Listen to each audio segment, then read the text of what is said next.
आज हम लोग बात करेंगे मनोज सिन्हा के बारे में। और अभी वर्तमान में जम्मू कश्मीर के उपराज्यपाल हैं और इनकी पिक्चर भी आप लोग अपनी स्क्रीन के सामने देख रहे होंगे। और आप देखिए, पहले भारतीय जनता पार्टी बीजेपी से भी जुड़े रहे हैं। और वैसे आपको मालूम होगा कि जो राज्यपाल होता है, उपराज्यपाल होता है, इसकी नियुक्ति राष्ट्रपति के द्वारा की जाती है। लेकिन जिसकी केंद्र में सरकार होती है, उसी की मर्जी से एक तरह से आप देखते होंगे कि राज्यपाल बनाए जाते हैं। और आप देखते होंगे कि जब भी केंद्र में सरकार बदलती है तो राज्यपालों की स्थानांतरण होने लगते हैं, नए नए राज्यों की नियुक्ति होने लगती है, पुराने राज्यपालों को हटाया जाने लगता है। और देखिए, जम्मू कश्मीर की बात हो रही है तो आप सभी जानते हैं कि 2019 में यहाँ से 370 और 35 ये हटा दिया गया है और जम्मू कश्मीर को दो भागों में बांट दिया गया, लद्दाख और जम्मू कश्मीर। लद्दाख की राजधानी लेह है, इसकी अंतर्राष्ट्रीय सीमा चाइना, अफगानिस्तान और पाकिस्तान से लगती है। राज्यों में जम्मू कश्मीर और हिमाचल प्रदेश से लगती है। जम्मू कश्मीर की सीमा आप देखिए, लद्दाख, हिमाचल प्रदेश, पंजाब से लगती है और अंतर्राष्ट्रीय सीमा पाकिस्तान से लगती है। दिल्ली की तरह यहाँ विधानसभा भी होगी और विधानसभा में 114 सीटें रखी गई हैं, राज्यसभा में 5 सीटें, लोकसभा में 5, राज्यसभा में 4 सीटें हैं, लोकसभा में 5 सीटें हैं। ठीक है। और यहाँ का क्षेत्रफल अगर आप देखें तो 42,241 वर्ग किलोमीटर में आपका फैला हुआ है जम्मू कश्मीर। तो ये भी आप लोग याद रखिएगा। हिंदी, कश्मीरी, डोगरी, उर्दू, अंग्रेजी यहाँ की आधिकारिक भाषाएं हैं। अगर हम लोग मनोज सिन्हा के जन्म की बात करें तो 1 जुलाई 1959 को मोहनपुरा, गाजीपुर, उत्तर प्रदेश में इनका जन्म हुआ था। और उत्तर प्रदेश भी राजनीतिक दृष्टि से काफ़ी महत्वपूर्ण है। लखनऊ इसकी राजधानी है। इसकी अंतर्राष्ट्रीय सीमा नेपाल से लगती है। राज्यों में बिहार, झारखंड, छत्तीसगढ़, मध्य प्रदेश, राजस्थान, हरियाणा, दिल्ली, आपका हिमाचल प्रदेश और उत्तराखंड से लगती है। उत्तराखंड उत्तर प्रदेश से अलग करके ही बनाया गया था।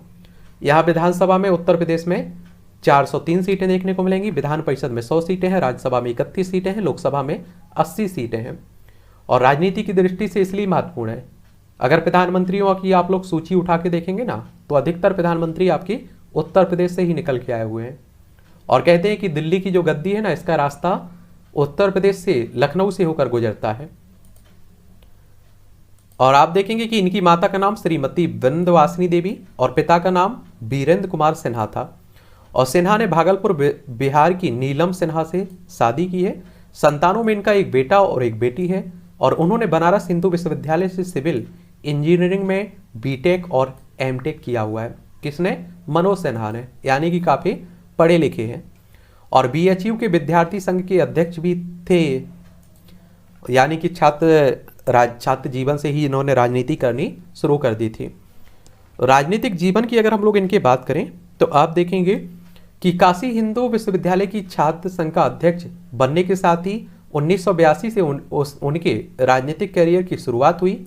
और 1996 में पहली बार वो लोकसभा के लिए चुने गए और उन्होंने 1999 में दोबारा लोकसभा के लिए जीत हासिल की।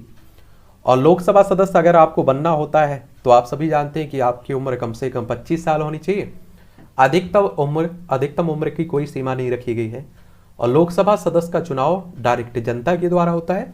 जो मतदाता होते हैं, जिनकी उम्र 18 साल हो चुकी होती है, वही वोट डालने जाते होंगे। आपके क्षेत्र में चुनाव होता है तो जाते भी होंगे आप लोग। सिन्हा 1989 से 1996 तक भाजपा की राष्ट्रीय परिषद के सदस्य भी रहे हैं। और बीजेपी की बात करते हैं तो 1980 में इस पार्टी की स्थापना हुई थी।